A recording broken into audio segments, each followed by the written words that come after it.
আমার সবসময় মনে চায় আমি গরিবদের জন্য কিছু করি, গরিব বাচ্চাদের জন্য কিছু করি। তা আমার তো তেমন সামর্থ্য নেই। আমার যতটুকু সামর্থ্য আমি ততটুক আমি গরিবদের মাঝে চেষ্টা করি। তো এবার গরিবদের মাঝে বাজেট হচ্ছে 20,000 টাকা। তো এই 20,000 টাকার মাঝে আমি 10,000 টাকার শপিং করে অলরেডি গরিবদেরকে দিয়ে দিয়েছি। আর আজকে 10,000 টাকার শপিং করব কিছু গরিব বাচ্চাদের জন্য, যারা ঈদের কোনো ড্রেস কিনতে পারে না, খুবই অসহায়, তাদের জন্য কিনবো।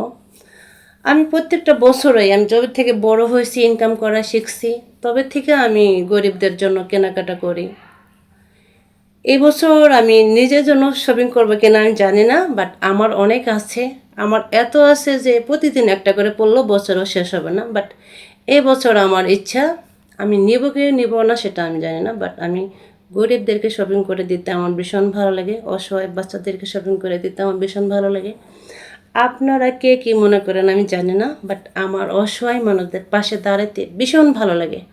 আল্লাহ যদি আমাকে অনেক অনেক টাকা পয়সা দিত না, আমি অনেক অনেক গরিব মানুষের পাশে থাকতাম, অসহায় মানুষের পাশে থাকতাম। আমার খুব ভালো লাগে অসহায় মানুষের পাশে দাঁড়াতে।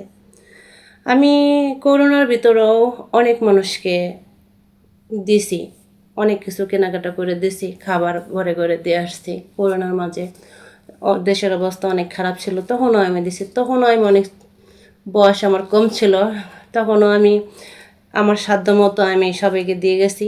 আর প্রতি বছর আমি কম বেশি দেই, তো এই বছরও আমি দেব। তো আপনারা যাই যেখানে আছেন চেষ্টা করবেন আপনার আশেপাশে যারা গরিব বাচ্চা অসহায় যারা আছে, মুরব্বী, তাদেরকে কিছু কিছু দিয়ে হেল্প করার জন্য, বুঝছেন। কাউকে গিফট করার জন্য অনেক কোটিপতি হইতে হয় না, মনটাকে বড় করতে হয়। আর একটা সুন্দর মন থাকলে আপনিও গরিবের পাশে থাকতে পারবেন। আল্লাহ তাআলা ভালোবাসে, বুঝছেন।